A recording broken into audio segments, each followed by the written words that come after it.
Hi, welcome to this episode with me, James Walters. So this is part 3 of our mini-series on conscious buying decisions.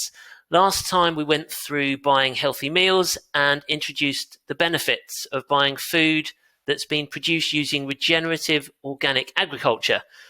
If you're not sure what regenerative agriculture is, then listen on, because this time we're covering the 6 principles of regenerative agriculture, which is also part of our series on eating sustainably.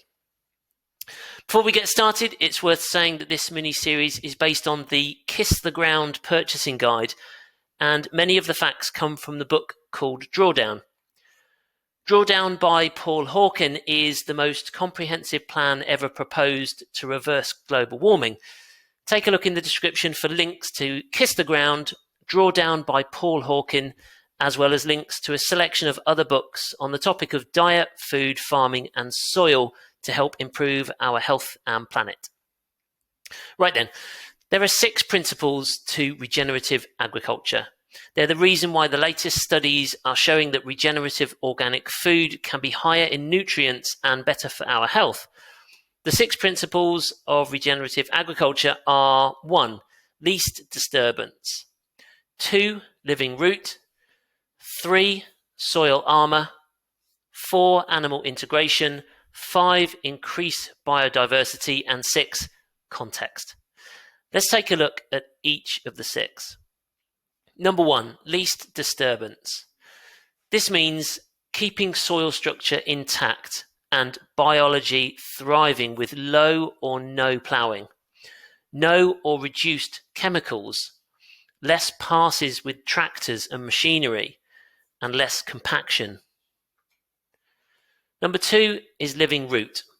We want to maximize photosynthesis. We want to pump liquid carbon into the ground, feeding microbes in the soil, building soil, which means a net carbon gain in the soil, which means less in the atmosphere, and reduce erosion by holding the soil together. Then absorbing water like a sponge, absorbing water in the soil. Number 3, soil armor. Mother Nature doesn't like to be naked. If the soil is uncovered, then raindrops can be like bombs. Bare soil gets much hotter during the day and is more vulnerable to erosion. When erosion happens, soil runs off into streams, rivers, and oceans. If artificial fertilizer and toxic chemicals are used, they pollute the water. Artificial nitrogen turns to nitrous oxide, which is a very, very potent greenhouse gas. Cover the soil with living plants, crop residue, wood chips, or mulch. Soil armor protects the soil structure to keep it healthy. Number 4, animal integration. Ecosystems evolved with animals. Animals, big and small, play a pivotal role in regenerating landscapes. Birds, bees, bigger animals cycle nutrients and add biology to the soil. Number 5, increased biodiversity. Nature hates monocultures. Nature is always trying to diversify. Biodiversity of plants increases biodiversity below and above the ground. Increased biodiversity increases ecosystem functionality and resilience. Stronger plants release more chemicals that keep away pests. Biodiversity is essential to a healthy and resilient farm. And number 6, context. No 2 farms are alike, from brittle environments to more moist ones, from different crops to livestock, from no funds to extensive funds. Regenerating farming is about doing what's right in each environment. Generate food while working with rather than against the lands and waters. If you want a deep dive into the 6 principles of regenerative agriculture from a farmer that switched from conventional to regenerative, watch the amazing Gabe Brown on YouTube. I've included a link in the description. That gives you a heads up about regenerative farming. In the next episode, we'll get into knowing your food source and what you can do when choosing and buying food. Making conscious buying decisions is an important part of growing, eating and living sustainably. The Nafford Junction Sustainability Roadmap is about what each of us can do in our day-to-day lives. It's about creating a new lifestyle where it's natural to do everything we can to reduce our consumption and waste and live in a way that considers others. This sustainability roadmap won't fix everything. We need governments and businesses to do that. However, changing government policies and business practices can be influenced by our actions.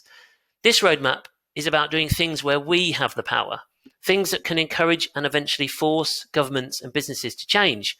We can do something now and be a part of hitting the next milestone in the climate crisis, which is to halve global emissions by 2030. Here's what you can do. Use this mini-series to help you buy products that help people and planet. Try the sustainability roadmap with 40 plus solutions to climate change at naffordjunction.co.uk/roadmap. Use the company directory to help you grow, eat and live sustainably at naffordjunction.co.uk/directory. Be inspired. Know that we can reverse climate change if we do something about it. Talk to your friends and colleagues. Share this with others. Links to everything I mentioned, as well as sources used to create this piece, can be found in the description or in the article titled The 6 Principles of Regenerative Agriculture at naffordjunction.co.uk/blog. Keep listening to this episode for more ways that you can help stop climate change. Where next? There's so much inspiring information to give you ideas of how to help climate change by growing, eating and living sustainably. You can go to naffordjunction.co.uk, read our articles, subscribe to our podcast, sign up to our free email newsletter, join the #VoteWithOurMoney campaign, work through the sustainability roadmap, find companies to help you grow, eat and live sustainably. Follow Nafford Junction on Twitter, Facebook, Instagram and YouTube. Help us inspire others. If you're passionate about helping climate change, please consider supporting Nafford Junction. You can become a patron to give regular contributions. Buy me a coffee to make a one-off contribution. Create for us and publish thought-provoking content. Become an inspiring leader and advertise with us. Go to naffordjunction.co.uk/support. This was produced by me, James Walters, as a personal project to help stop climate change by inspiring others to grow, eat and live sustainably. Any advice given is the opinion of those involved and does not constitute medical, financial or legal advice. We may include links we think you will find useful. If you buy through those links, we may earn a small commission. It's one way to support our work and to inspire as many people as possible. Thanks for listening. Come back soon. Bye-bye.